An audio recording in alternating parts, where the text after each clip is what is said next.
On Saturday night, the Washington Capitals defeated the Vegas Golden Knights by a final score of 3-1 in Game 3 of the Stanley Cup Final.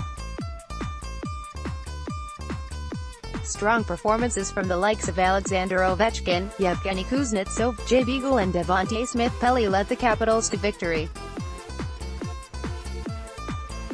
The matchup picked up right where the previous game left off.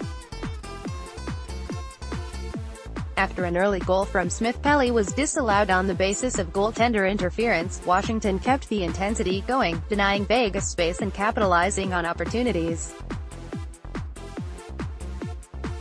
Here are 3 things we learned from the exciting contest. This Stanley Cup Final has been fantastic for hockey. For some, it's nothing short of a joke.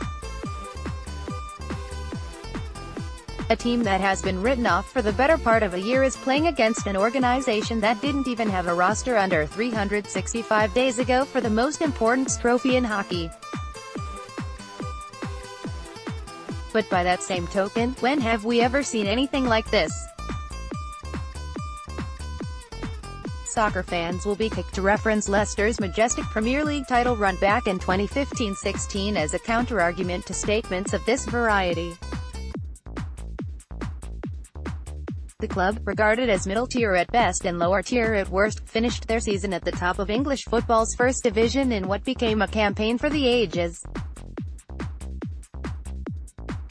Nevertheless, the magic of the 2017-18 Stanley Cup playoffs has been deeply multifaceted. A win for either team would be among the sport's greatest ever Cinderella stories. A Vegas victory, in particular, would almost definitely form the basis of a Hollywood film. Also fascinating, and somewhat under-discussed, it is the degree to which the series is garnering a sense of excitement outside of the sport itself. Celebrities have always been spotted at NHL games, but they're especially pervasive in Vegas and Washington. Lil Jon, Chris Angel and Imagine Dragons got the Golden Knights fans pumped, while Sting and Shaggy took the stage in Washington. Think about it. The winds of change are enveloping not only the game of hockey, but also the very culture surrounding the sport that we all love.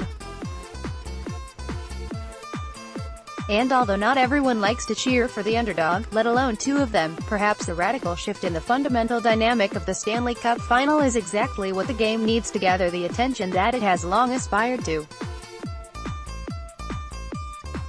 Ovi isn't doing this to prove himself to anyone, love him or hate him. It's tough to deny that Ovechkin is a man on a mission. Sometimes regarded as the soon-to-be greatest player to never win a cup, the veteran winger has endured criticism from all walks of the hockey world. During this particular Stanley Cup run, Ovechkin is proving his detractors wrong. With each passing shift, the Capitals captain is reminding critics of his undeniable ability to marry offensive prowess with defensive accountability. He's now tallied 14 goals and 25 points throughout the postseason. Perhaps what's even more admirable about Ovechkin's success is the passion that underlines his every move. No question that every player on the ice has dreamed of hoisting Lord Stanley's trophy since boyhood, but it's difficult to argue that anyone wants this more than hockey's own Alexander the Great. He could barely watch Braden Holtby's highlight reel save of the playoffs in Game 2 and was filmed in a state of sharp focus, praying, hoping, wondering if this has been a dream, prior to the start of Game 3. For all the flack the NHL receives, lockouts, inconsistency and lack of personality among its players, to reference a few points of critique, the world of sport ought to commend Ovechkin's passion for the game. It's contagious, to say the least. The passing game is one of the underlying stories of the series. Golden Knights' passing game is among the best in the NHL. This shouldn't come as a surprise at all, especially considering the team's penchant for scoring different kinds of goals, the chemistry of the club's top line and the array of puck-moving defenders that pilot their back end. Washington, however, has tapped into this reality. Unlike their postseason predecessors, the Capitals aren't hesitating to pressure the likes of William Karlsson, Jonathan Marchessault, Riley Smith, Shea Theodore, Colin Miller and Nate Schmidt, each of whom has exploited opponents in any and all ways over the course of the 2017-18 campaign. One need only watch Brooks Orpik closely for proof of this.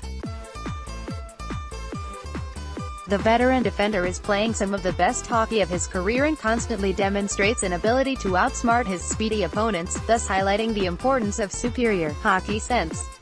That said, challenging Vegas' passing game is clearly part of Barry Trotz's plan. Matt Niskanen, John Carlson and Dmitry Orlov are all getting into the heads of their respective assignments, giving the Golden Knights little to no time to make plays.